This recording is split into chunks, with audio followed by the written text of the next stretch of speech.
The idea to travel the country arose early in my senior year of high school. A teacher suggested I read On the Road by Jack Kerouac. I became so engrossed in the book that I was already planning my trip less than halfway through reading it. Originally, the idea was to take the trip once I'd finished college, but after some sage advice from my dad, I decided to move it up. Do it now. Life has a bad habit of getting in the way as you age. With my folks' support, I took a gap year and headed out the day after graduation. My parents believed I was traveling on a Greyhound. I had other plans, however.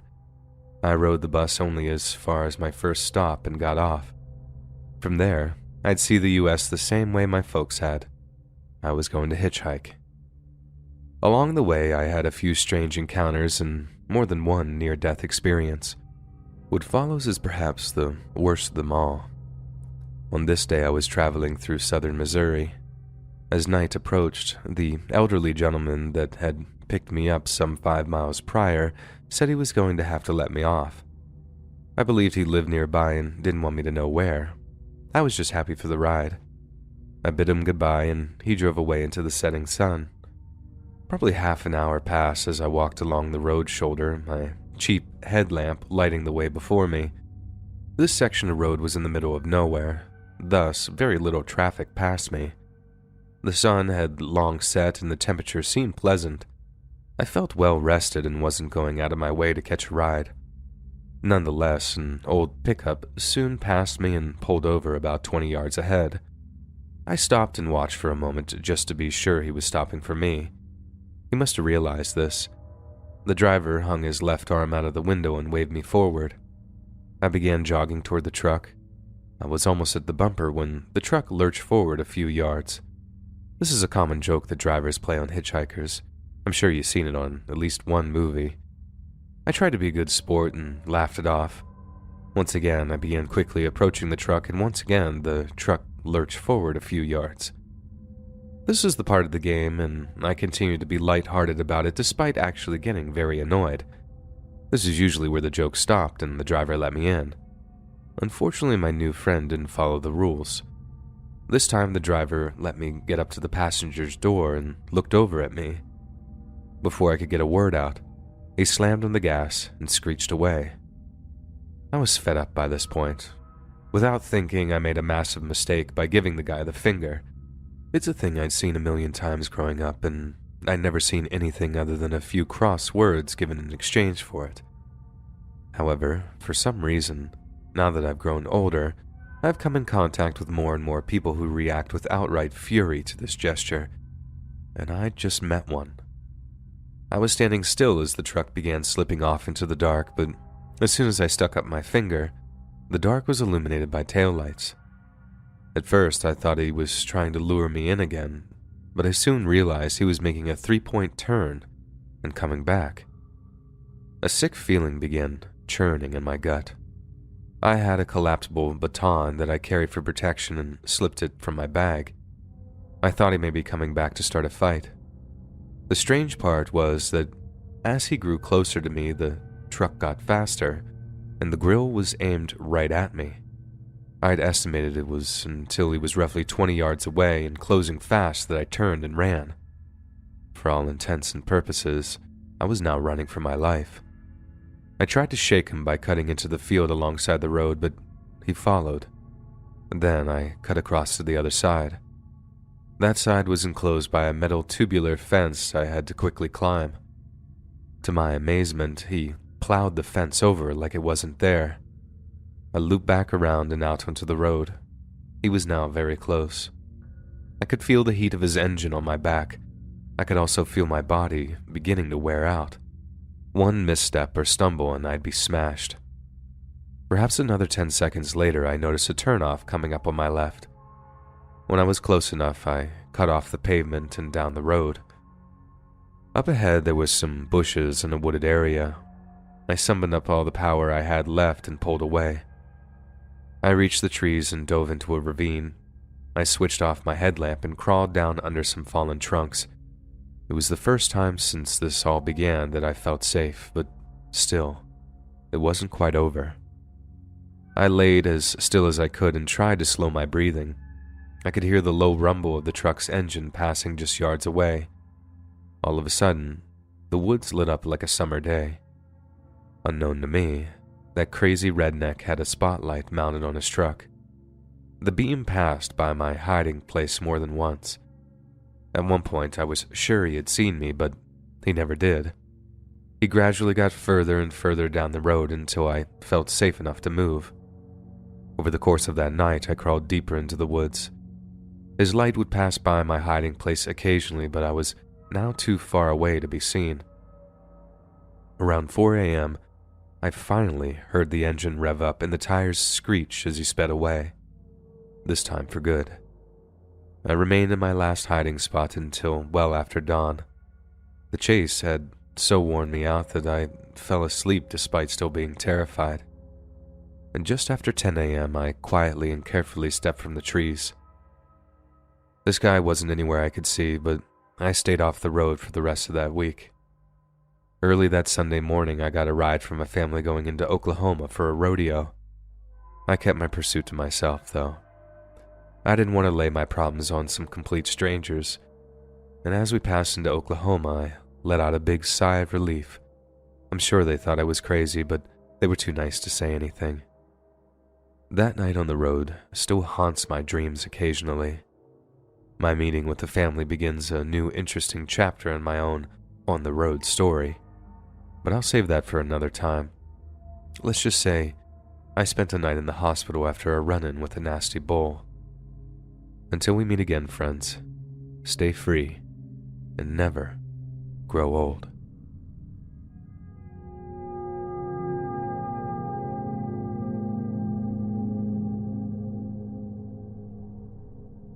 After my discharge from the military, I had a lot of trouble adjusting.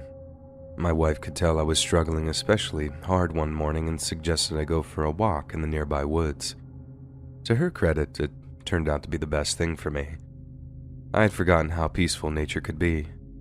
I walked aimlessly for a while until I came upon a log and sat down. I'm not sure how long I sat there just taking in all of God's creation. I do know that I didn't want to go back. The only thing awaiting me was screaming children and the overwhelming crush of responsibility. And that's when I came up with an idea. Reluctantly, I returned to the house and pulled my wife into the bathroom so we could talk. We each took a seat and I explained my plan to her. She agreed without hesitation, and that was the second I knew she was too good for me.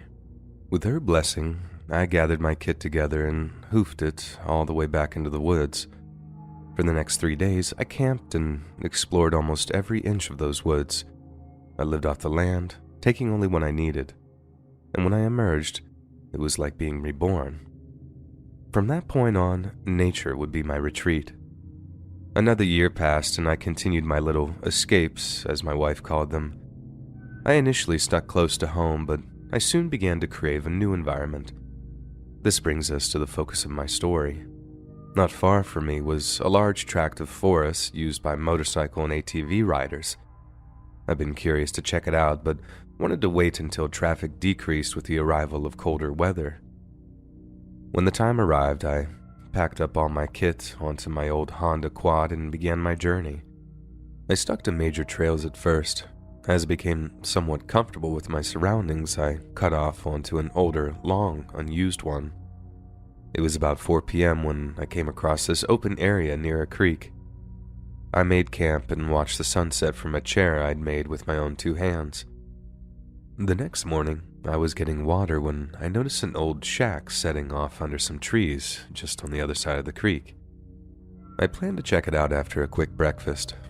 Things got away from me and it was almost lunch before I got around to it. I didn't expect there was much to see, but noticed the windows had been covered with burlap, a sure sign of use. I decided to approach from the back.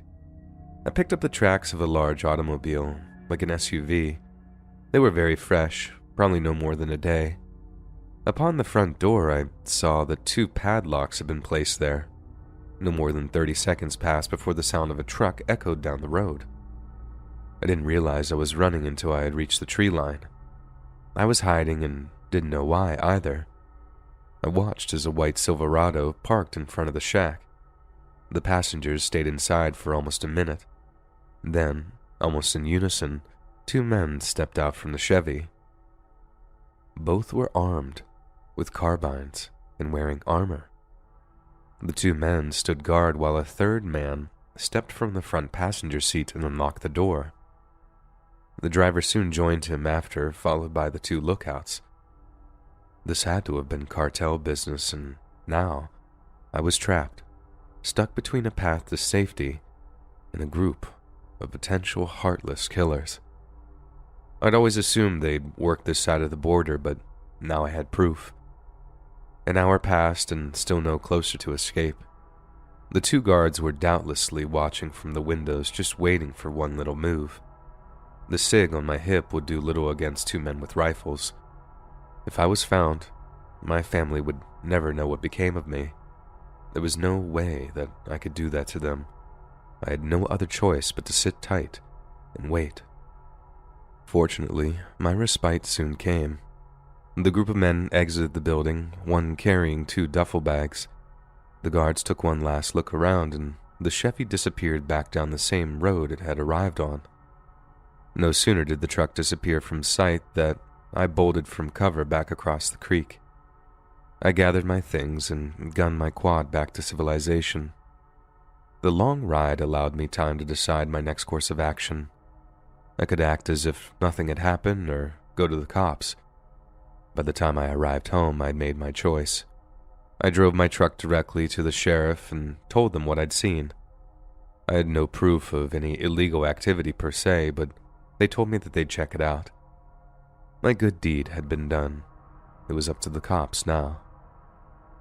But no, another 9 months went by and no news had reached me. My curiosity got the best of me and I took the Honda back out to take a look-see. I took up a position not far from my old camp and set up, and I'd be shocked by what I saw. The old shack was no longer standing. Not gone completely, but from what I could tell, it had been burned down. I decided to take a closer look. On scene, things were much clearer. Not much remained other than some assorted small pieces of metal and charred furniture. I was happy to see it gone, but a little flame of curiosity still burns inside me regarding exactly how it got that way. What had become of the men I'd seen, and what had they been doing? I suppose I'll never know. I often remember that little shack in the middle of nowhere and wonder how many forgotten places like it exist in this country, and what awful things may be going on inside of them. If I come across any others, I'll be sure to share them here. I'll see you all out on the trail.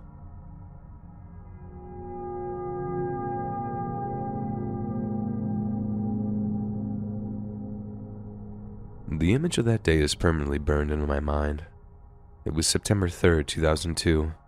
Our country was still grieving from the attacks the year prior, and patriotism was at a 2-decade high. I'd just met my wife at a friend's birthday party a month earlier. Everything was looking rosy for me. Work was my only weak point, and when I say weak, I simply mean I was stuck in a rut. Not good, nor bad. A day or two before Halloween, I saw my chance to further myself in the company. There was an amazing opportunity opening up in Mexico City, but if I wanted to take advantage, I had to fly out as soon as possible. After discussing this with my boss, he gave me the okay to pursue it. I immediately purchased a plane ticket for midnight and landed just as the sun rose the next morning. And according to my contacts, the man I was planning to meet wouldn't be available until after 8 a.m. I took advantage of the gap in time by taking a nap.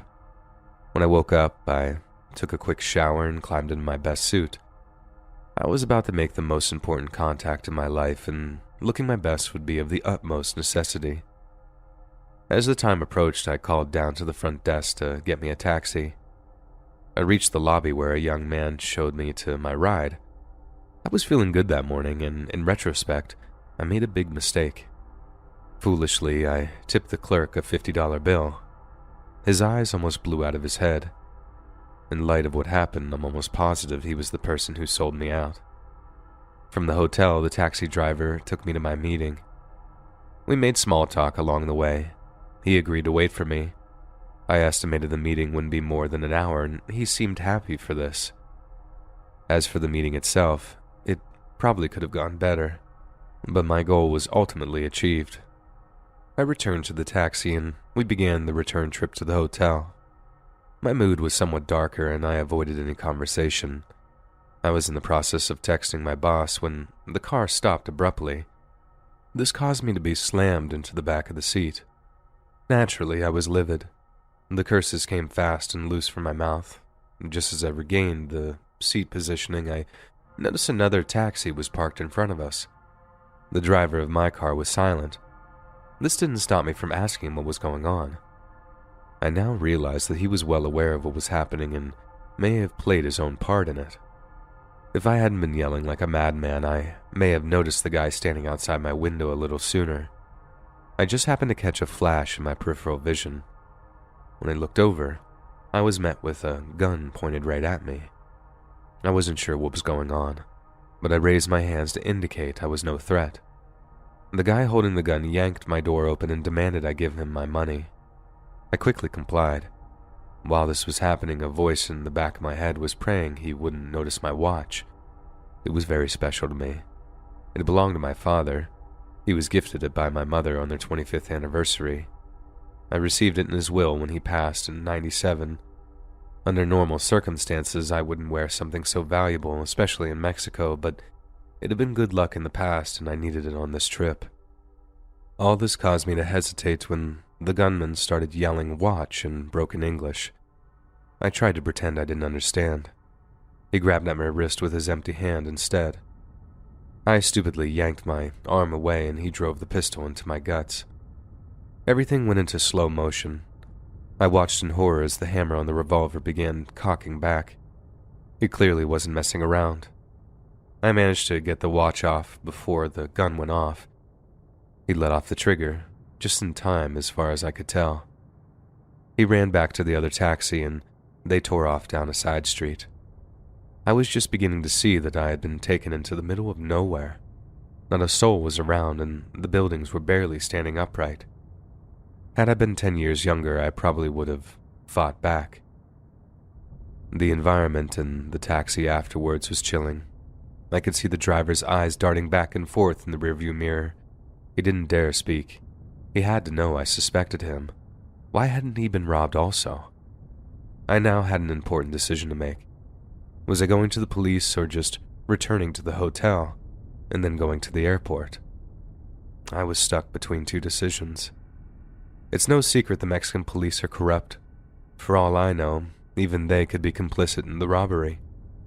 The angry side of me said to confront the hotel clerk. I took a few moments to consider my options and chose to cut my losses and just get out of Mexico. I told the driver to return to the hotel if he wanted to be paid. This wasn't my first rodeo after all. I never carried much cash on my person. What I left behind would be all but impossible to find if a hotel employee went snooping. Upon our return, I ran up to my room and retrieved the taxi money. I paid him without a word, and he took off just as silently. It was now time for the clerk to feel my wrath, and he greeted me with a fake smile and asked how things were going. In a calm but aggressive voice, I mentioned the robbery. I had no time for his false sympathy and informed him how his accomplices had gotten away with a mere $30 in cash. There was no way I was going to give him the satisfaction of knowing how badly the loss of my father's watch hurt me. He tried to deny it all, of course, but I wasn't hearing it. Not once did he offer to call the police. I told him that I knew what he'd done, and that I was going to make sure everyone I talked to was aware of what was happening in this hotel. I closed by calling him a low-life scumbag and made my way from my room. It wasn't much, but it was going to have to do. I went back to my room and gathered my things to leave. I paid for the hotel beforehand, and my plane ticket was a round trip. I had no further need of that place and its staff. There were several taxis waiting outside the hotel. I grabbed one and he drove me to the airport, and I had no further problems from then on. I had waited to notify my boss of the robbery until I returned to work. He was horrified, as you'd expect. I also made sure that he knew I was never returning to Mexico again. He could fire me if he wanted, but there was no amount of money that could draw me back there. To his credit, he was cool and understood my reservations. My next call was to the man I'd gone there to meet. I wasn't contacting him for any updates as much as letting him know that I'd be passing off any future dealings to another team member. When he inquired why, I told him about the robbery and stressed that I held him in no way responsible for it. He didn't say much other than he understood, and we ended the call. I must admit I was somewhat shocked when I heard that he had agreed to the deal. Even better, he would be coming to the US in the future as to prevent any further threats to our employees. I can't say for sure, but I kinda think he may have felt guilty, although I made it clear I didn't blame him. We've never talked about it, and that's fine with me. I'd rather forget about it myself. This will be my last time discussing the matter. There was one last call I had to make, and it was the hardest. The sadness in her voice upon hearing of the watch was crystal clear. Mom said she didn't blame me, but I could tell it hurt her soul to hear that. It was the first time I can remember crying since second grade. I've since purchased another date made the same year and had it inscribed with the same words as Dad's. I wear it every year at Christmas, and that's all. Mom loves seeing it, but I'm well aware it will never be a true replacement for the original.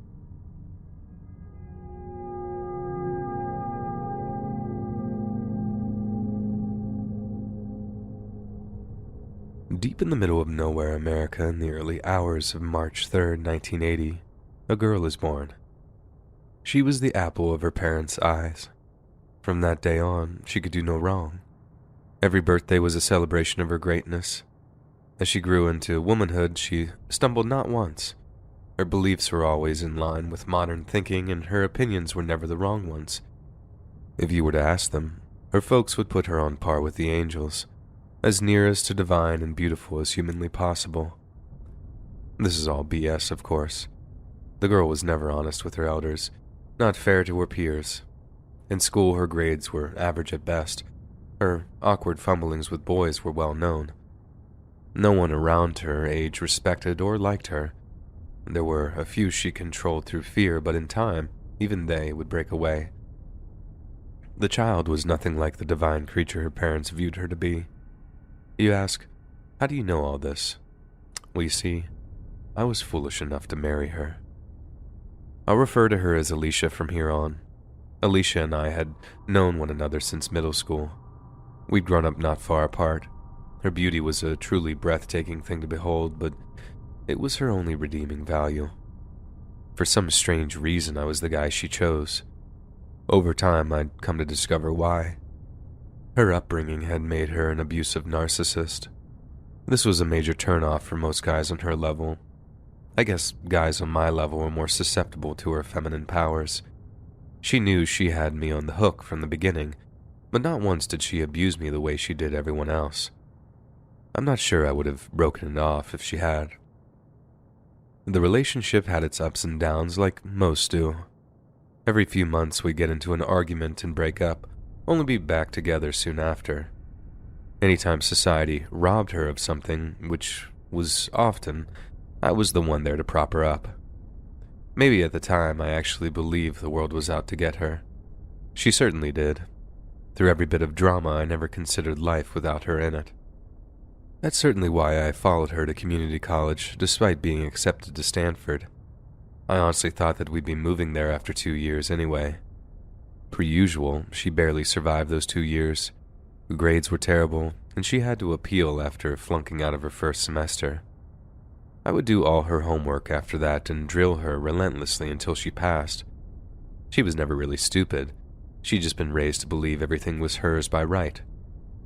At the end of that time period, she took a terrible job for her friend's interior design company. When I brought up moving to California, she claimed her job was too important to give up. After a lot of inner conflict, I gave up my dream of Stanford and found a nearby university to attend. 4 years would fly by. I continued on with school while she bounced from one dead-end job to the other. Our first daughter was born along this time. Alicia took a long time to bounce back mentally, but when our second daughter arrived 3 years later, she seemed fine. By then, I was teaching at the high school. A last-minute death in the staff meant I was filling in as a wrestling coach too. This meant I was spending less time at home. Alicia had long since quit working to raise the girls, a situation I had no problem with. Unfortunately, this gave her time to brood. She began accusing me of having an affair. The saddest aspect of all this was the fact that I still loved her just as much as the day we met. I never once thought of other women. The accusations broke my heart. The claims of cheating had been going on for almost 6 months. Strangely, one day they all stopped.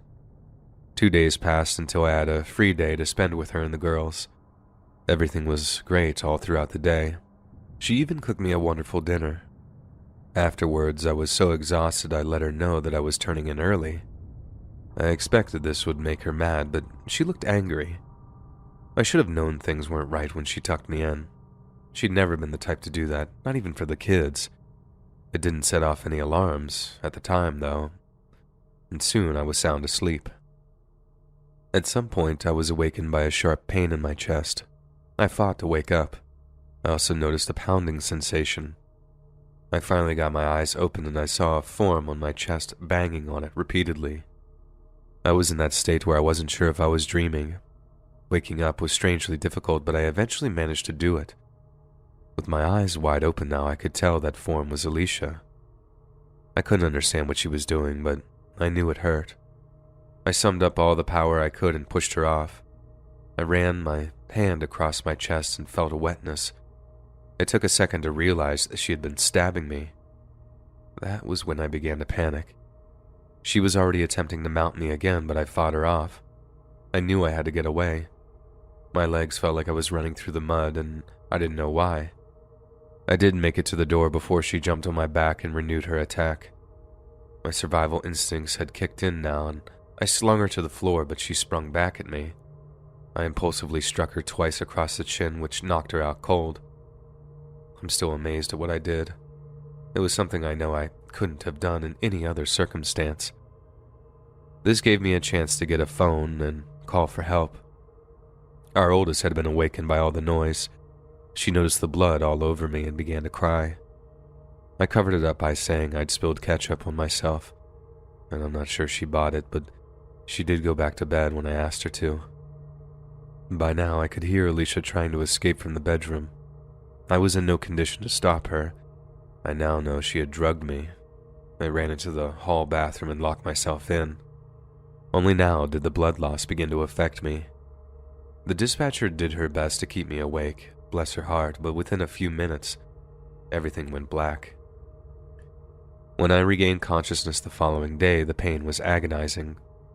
My yelling alerted a nurse who came in and adjusted my IV. Not much happened for a few days.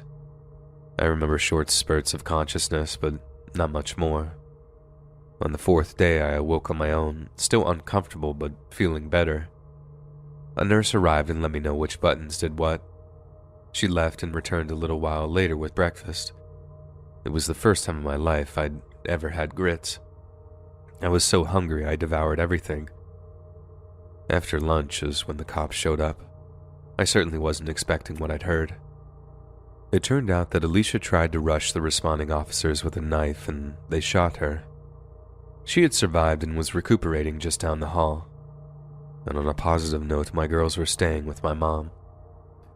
I thank her to this day for having the presence of mind not to bring them to me. This all happened in 2008 and I wasn't able to fully explain the entire mess to them for a few years. For the sake of brevity, I was released later that week and Alicia was transferred to the county jail a few days later. She soon took a plea and agreed to 15 years. With all that resolved, I tried to focus on my daughters. I've been fortunate enough to have 2 supportive parents who've helped me out a lot. Sacrificing my teaching job was something of a disappointment, but administration gave me a regular 9-to-5 arrangement. My oldest is nearing graduation and her sister isn't far behind. I'm amazed at how well they've handled everything, especially growing up into womanhood without a mother. Alicia reached out to them once or twice, but they refused the invitation. I'm never bad to talk to her around them, even after what she did. The choice had always been left up to them. At the end of the day, I think Alicia is the one who suffered the most from all of this. Listen, I'm not making her a victim. She was 100% responsible for her actions, but I know for a fact being away from her daughters was torture. The wounds she'd received never fully healed. The few times I did speak to her, she made mention of her constant pain. Then, just as she was nearing the end of her sentence, she contracted COVID and passed away. It definitely wasn't an ending anyone deserves. Not even her.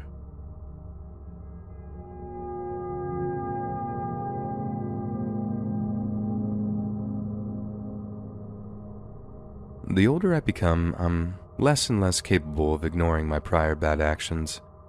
I recently turned 36. It's no longer possible for me to hide what I took part in or act as if I don't feel an indescribable level of guilt. I'm writing this anonymously to confess my crime in some ways. My fear of prison equals only to the loss of my family. Being separated from them would be a fate worse than death. Had I not become sober, the truth would have probably died with me, and this is going to have to do. Once the story is posted, the account will be abandoned and left to the whims of Reddit. Contacting me will just be a waste of time, and it's better if you simply read this and go about your day. This confession is made for my own sake alone. Nobody needs to act on this information, and you'll garner no benefit in doing so. My troubles likely stem from my childhood. My parents, unlike many of my friends, remain married to this day. Punishment was never unwarranted or excessive, but it was the only real time I was given attention by my father. He merely existed as a financial resource. Even now, we have no real emotional connection. I include this information only to illustrate the feelings of emptiness I've carried for most of my life. On the other hand, I could have been born emotionally stunted from the beginning. I suppose the reasons matter little when you get down to it. To most, they will be nothing more than cowardly excuses, and either way, what I'm about to say is disgusting and should be viewed as such. I know what I did was wrong. The real problems began when I left home for college. Not being particularly smart put me at a considerable disadvantage. My grades were already low before I made friends of the locals, but it didn't take long for me to begin my long slide down. For the sake of anonymity, I'll call these two guys Mike and Kevin. We met at a local dive bar that served us underage.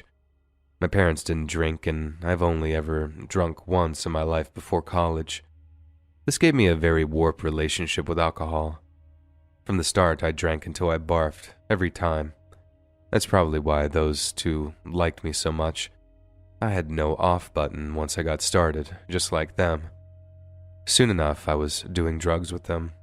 I don't mean a little pot either. I dove right into the deep end and barely treaded water for the next 14 years. You can guess what happened. By sophomore year, I was kicked out. I didn't bother to tell my parents. They just kind of guessed after I stopped coming home for holidays. Honestly, I'm actually glad it happened. I'm not left with the crippling debt most of my peers have. But anyhow, I began doing small jobs and selling drugs to get by. Things like coke and X mainly. Partying became the sole focus of my life. My personal drinking and drug use was growing out of control, and this resulted in the story I'm about to share. I'd like to think I wouldn't have done anything like it otherwise. It took place on one of my booze and dope-filled binges. I was with Kevin. I'm not sure where Mike was. I don't guess it matters anyhow. I do recall that we'd been getting high since around lunchtime. It was already way after dark when we got to the bar. Just by chance, we ran into another guy from the neighborhood. He was a few years younger and had that little brother, annoying hanger-on vibe about him. As the night drew on, this kid got drunker and drunker. He became very verbally aggressive with us. I'm not sure if he thought he was being funny or felt tough. It didn't matter. After an hour of this, we'd had enough. When he stumbled off to the can, we started making plans. Not to kill him, but give him a butt-kicking he'd never forget. He returned and we invited him along to get some coke. He was down with it, but we had other plans though. We all piled into my car and drove out to a quiet place we'd been to before. He didn't see it coming from what I could tell. Even as we stood before him preparing to beat him up, he was still asking about the blow. I believe I was the first to hit him. After that, no one was keeping score. In retrospect, a sober me would have stopped far sooner, but neither of us were anything close to it. The beating went on for about 5 minutes. To our credit, I don't think we kicked him in the head. Like I said, it was just to teach him a lesson. When we were done, we flipped him over, and he was still breathing. I remember that specifically. I also recall the rattle sound in his throat as he did. In our drug-addled minds, we thought it was so funny to leave him out in the middle of nowhere. So we leaned his battered body against a tree and left him there. Not once did I think he was dead or close to it. I had been beaten far worse in the past and partied the next day. Speaking of the next day, the horror of what we'd done hit me hard. I tried to justify it in my mind. When I could no longer do so, I got high to forget. This went on until I was able to ignore it. We weren't sure if the beating would be enough to stop the kid from coming around. We hoped it would, but if it didn't, we hoped he'd at least keep his tongue in check from then on. Drugs were the only reason we'd hung out with him in the first place. When he disappeared, I don't remember anyone missing him or even mentioning him after that. This incident was a mere blip in my downward spiral of alcohol and drug addiction. I was able to put it behind me in a terrifyingly quick amount of time. Several more instances would occur, but none reached the level of depravity that this subject did. Years would pass in a blur. My so-called friends would sell me out the first chance they got. Even then, that night was never mentioned. Although I may sound bitter about what they did, jail would prove to be a godsend. Unable to get high for the first time in years, I was forced to face my problems. All but one. For a long time, I wasn't sure if it even occurred. I know now this was just my brain's way of coping. Now that I've been clean for over 4 years, the truth of that night is becoming more transparent by the days. There hasn't been a night in the last year that I haven't relived it in my dreams. Perhaps nightmares would be a better word. Last night was the final straw. Awaking soaked in sweat and screaming, as my wife called me, was the end of the road. If I didn't at least tell someone what happened, I would soon go mad. And telling my wife isn't possible. I would rather die. She knows some of my past, but I'm sure hearing this would destroy her love for me. That is a sacrifice I would make to no one. You may have noticed I'd never stated whether the victim in question died from that beating. The truth is, I don't know. I've been too afraid to search out any information. Being certain would probably drive me to make an irrevocable choice. A choice that would positively destroy my family. For the time being, I have to hope this confession may alleviate at least some of the crushing disgust and guilt I feel. If it does, what I do doesn't affect you in any way. Therefore, the reader's part ends here. Whether or not you think about this matter the seconds after you click away, for the good of yourself and those you love around you, think twice before you step onto the path of drugs and alcohol. My wife should serve as an example to you. I once considered myself a kind and decent person. I'm sure you can see that drug use has stripped that from me. If you don't care about yourself, remember, there are others who do.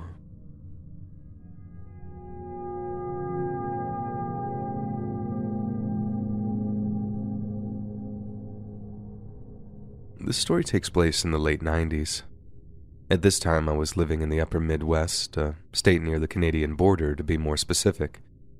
Ever since I can remember, I've had a deep love of hunting. The actual act of taking an animal's life was not something I enjoyed, but the thrill of the pursuit, not to mention the tranquility of nature, was a thing unparalleled. Either it's something you understand or you don't. I can't describe it any better.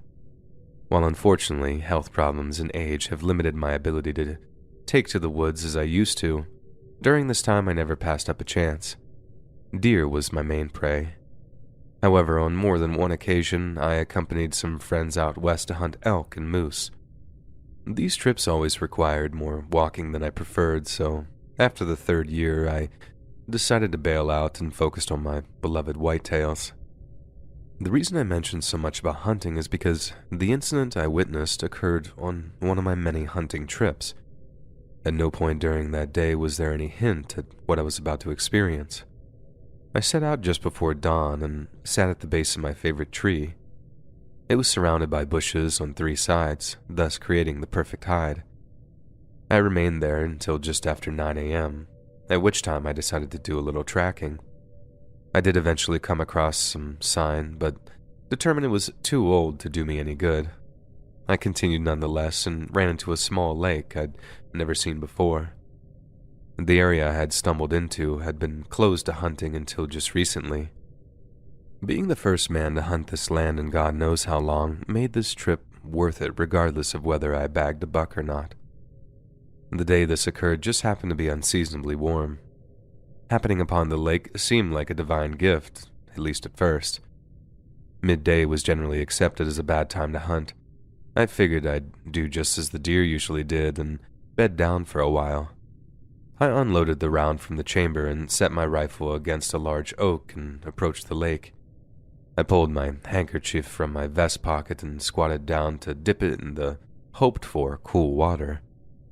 Now fully soaked, I raised it to my forehead and squeezed it. The water ran down my face and I instantly felt relieved. And there was another thing I noticed, though.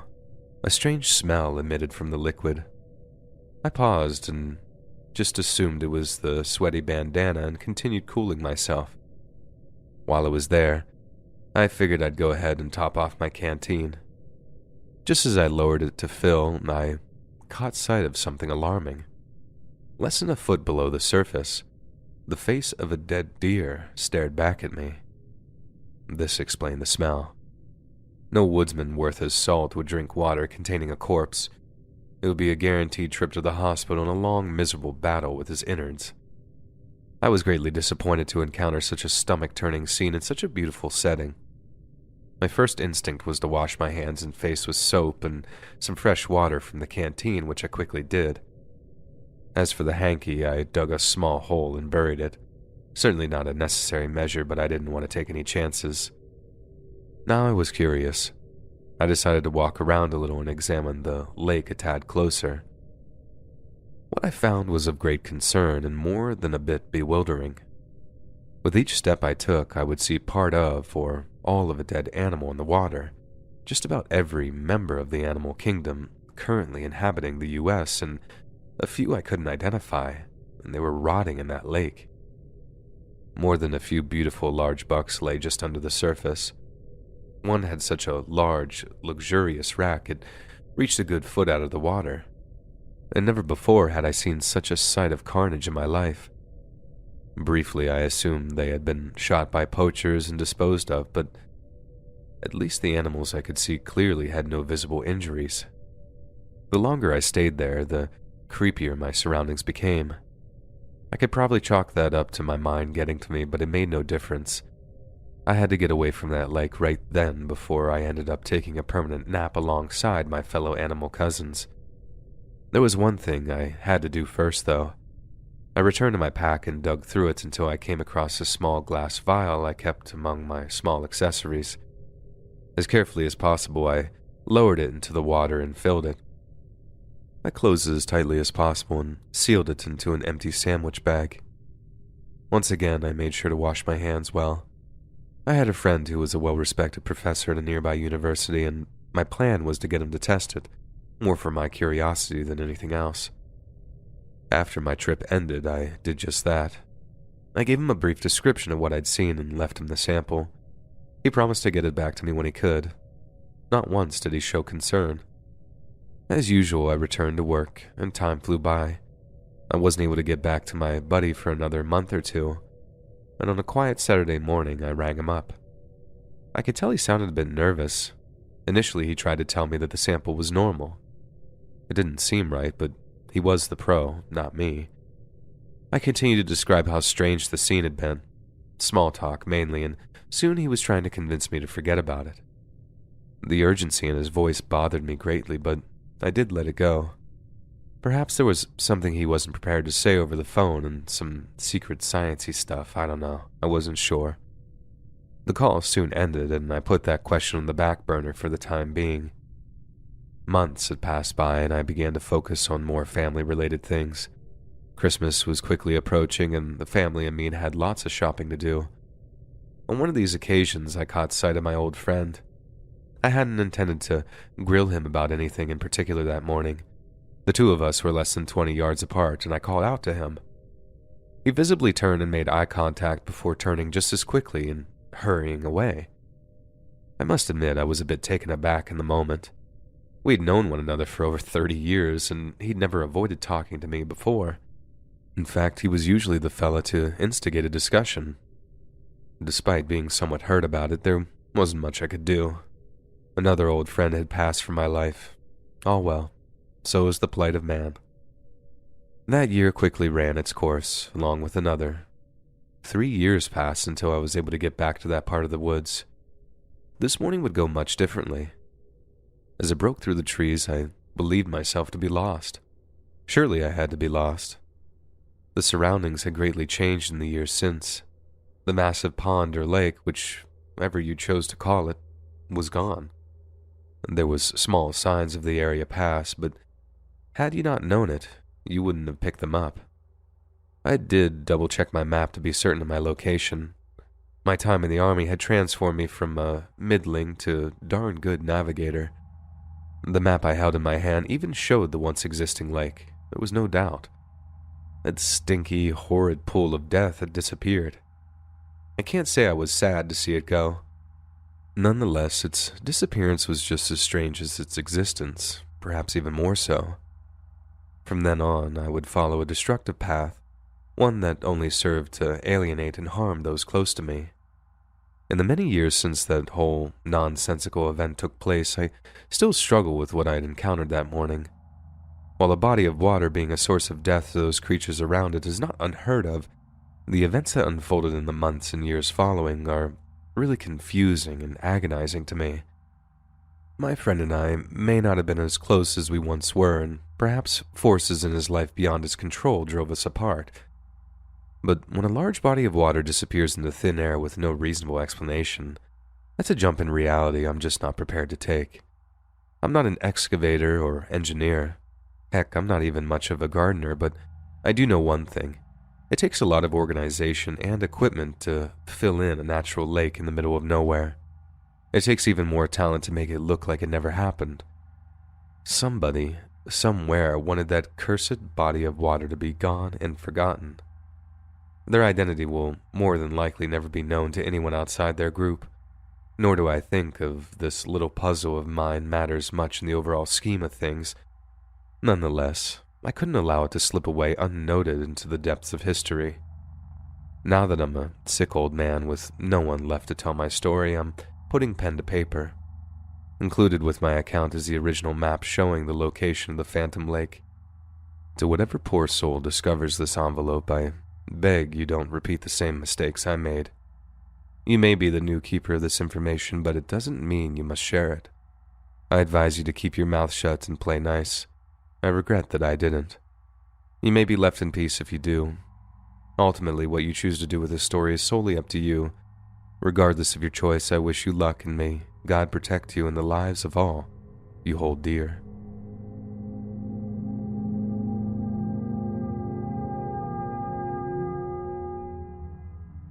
What follows happened to me in the summer of 2015.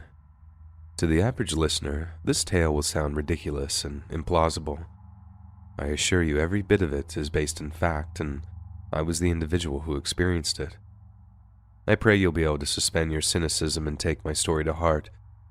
At the center of it lies a terrible truth, and paying attention to it may prevent others from going through what I did. Those of you who remain, I thank you for your time and ask you share my story with anyone you believe may benefit from it. We start after college graduation in 2014. I found employment as a legal assistant in a southwestern state.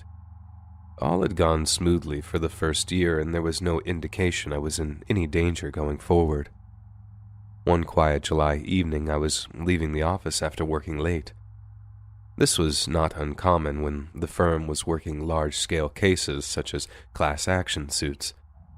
I was on my way to my car when a van drove up alongside me. 2 men wearing ski masks jumped out and held me while one put a fabric bag on my head. My hands were then zip-tied behind my back and I was hurled into the van. The entire incident couldn't have lasted more than 30 seconds. No one spoke as the van sped away, not even me. I was too terrified and didn't dare ask what was happening, Ignorance seemed preferable to certainty, if you get my drift. Several minutes passed until my captors began to talk among themselves. Unfortunately, they were speaking Spanish, a language I knew very little of at this point. This is when I began to try and bargain for my life.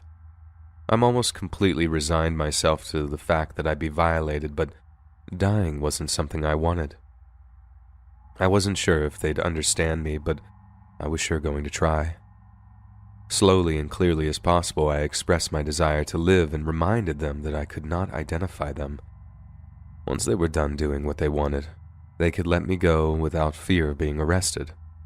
And just to be thorough, I added that I couldn't understand their language. This was when the van stopped moving. I heard the doors open and close. It appeared I was now alone while my captors discussed my fate outside. However, the longer I sat and listened, I could hear the breathing of another person. I began to call out to them, "Hello, hello." I repeated this 5 times before a voice told me to shut up.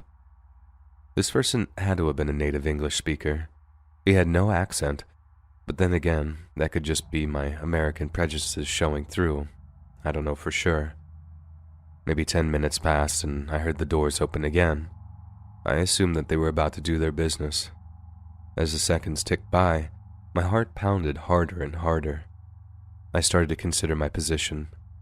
If I wanted to survive, I was going to need to stay as calm as possible, no matter how horrible things became.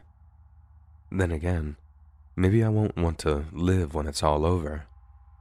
I suppose it was possible, but at that moment in time, all I wanted to do was see my parents again. One of my captors began pulling at my blouse. "Okay, it's starting.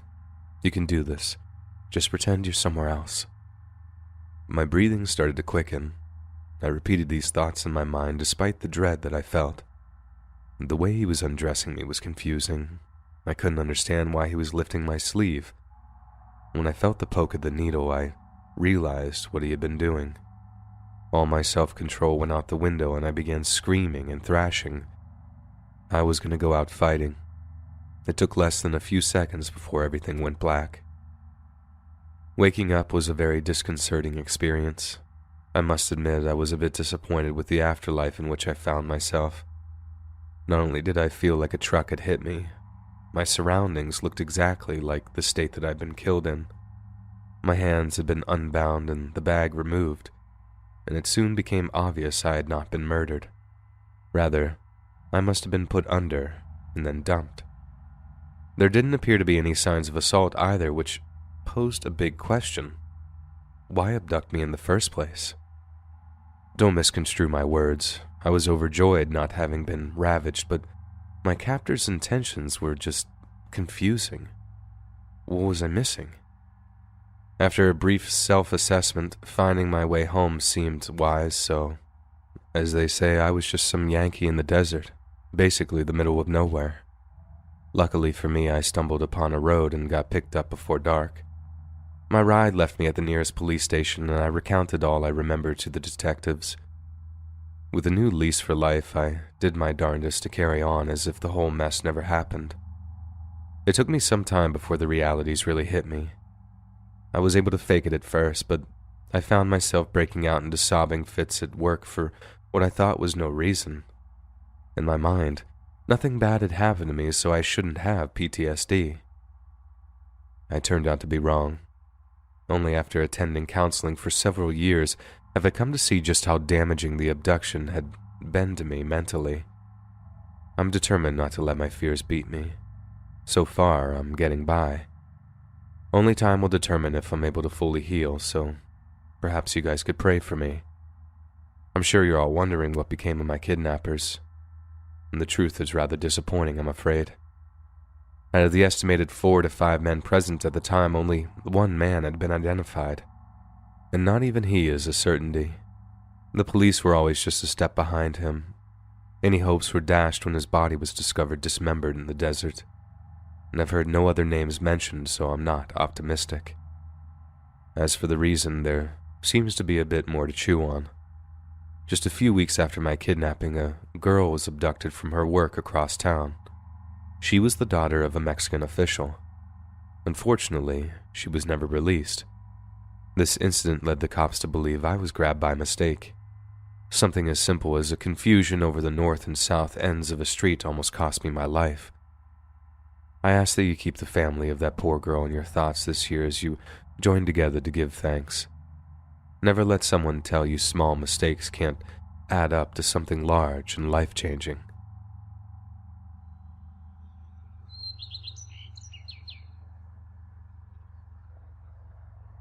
Hey friends, thanks for listening. Click that notification bell to be alerted of all future narrations. I release new videos every Monday, Wednesday, and Friday at 7 p.m. Eastern Standard Time. If you got a story, be sure to submit them to my subreddit, r/Let'sReadOfficial, and maybe even hear your story featured on the next video. And if you want to support me even more, grab early access to all future narrations and bonus content over on Patreon, or click that big join button to hear about the extra perks offered for the channel. And check out the Let's Read podcast where you can hear all of these stories in big compilations and save huge on data, located anywhere you listen to podcasts. Links in the description below. Thanks so much, friends. And remember, why did the coffee file a police report? It got mugged.